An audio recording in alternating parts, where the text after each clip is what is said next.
Kyiv से लेकर Zaporizhzhia तक रूस ड्रोन और मिसाइलों से हमले कर रहा है, जिससे परमाणु तबाही की आशंका भी बढ़ गई है। दरअसल कीव प्रांत और ज़ेपोरिज़िया में यूक्रेन के न्यूक्लियर पावर प्लांट्स मौजूद हैं।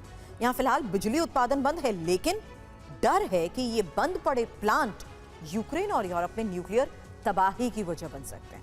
कैसे, इस रिपोर्ट में देखिए।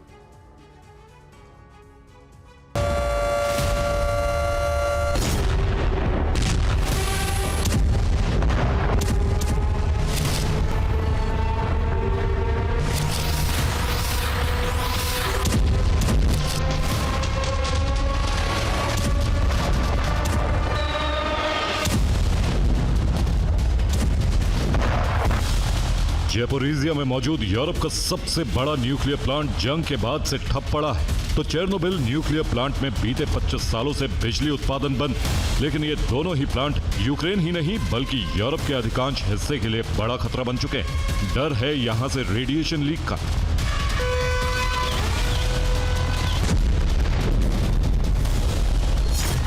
ज़ेपोरिज़िया और चेर्नोबिल न्यूक्लियर प्लांट से रेडिएशन लीक का खतरा बढ़ता जा रहा है और इसकी वजह है रूस यूक्रेन के बीच जारी जंग।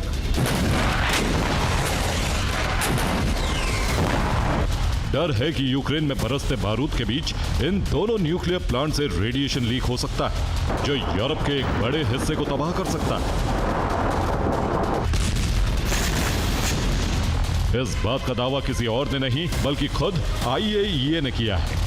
ज़ेपोरिज़िया न्यूक्लियर प्लांट को लेकर किए दावे के मुताबिक 6 दिसंबर की रात ज़ेपोरिज़िया परमाणु संयंत्र की बिजली गुल हो गई। पूरी रात परमाणु प्लांट में बिजली नहीं आई। सुबह किसी तरह बिजली का इंतजाम हो सका। अगर वक्त पर बिजली सप्लाई शुरू नहीं होती तो बड़ी अनहोनी हो सकती थी।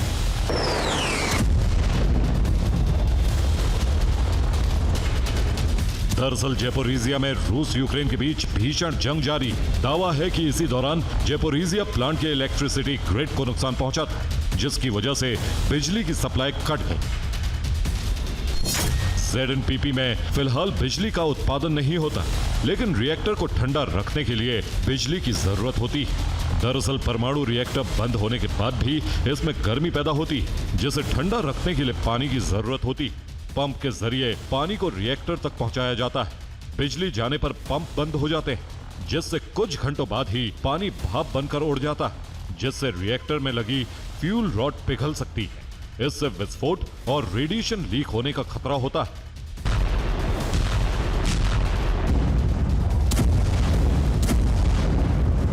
यही वजह है कि ज़ेपोरिज़िया न्यूक्लियर प्लांट में लगातार बिजली की सप्लाई बेहद जरूरी है। हालांकि ऐसा पहली बार नहीं है जब प्लांट की बिजली कटी हो।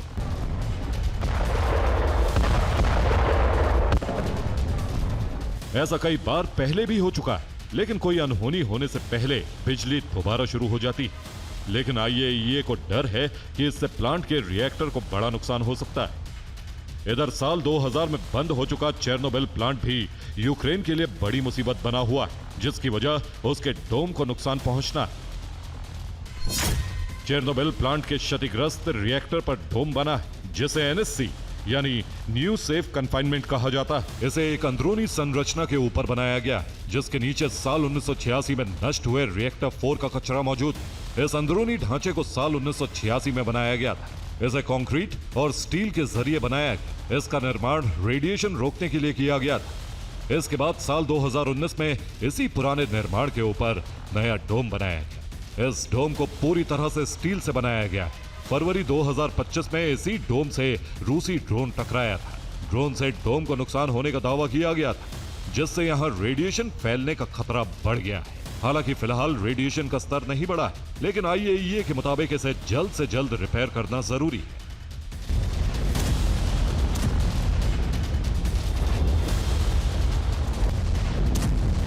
IAEA का दावा है कि अगर जल्द इसके डोम को रिपेयर नहीं किया गया तो इसके नीचे मौजूद रिएक्टर के कचरे से रेडिएशन लीक हो सकती है, जिसके हवा के साथ यूरोप के दूसरे देशों तक पहुंचने का खतरा है।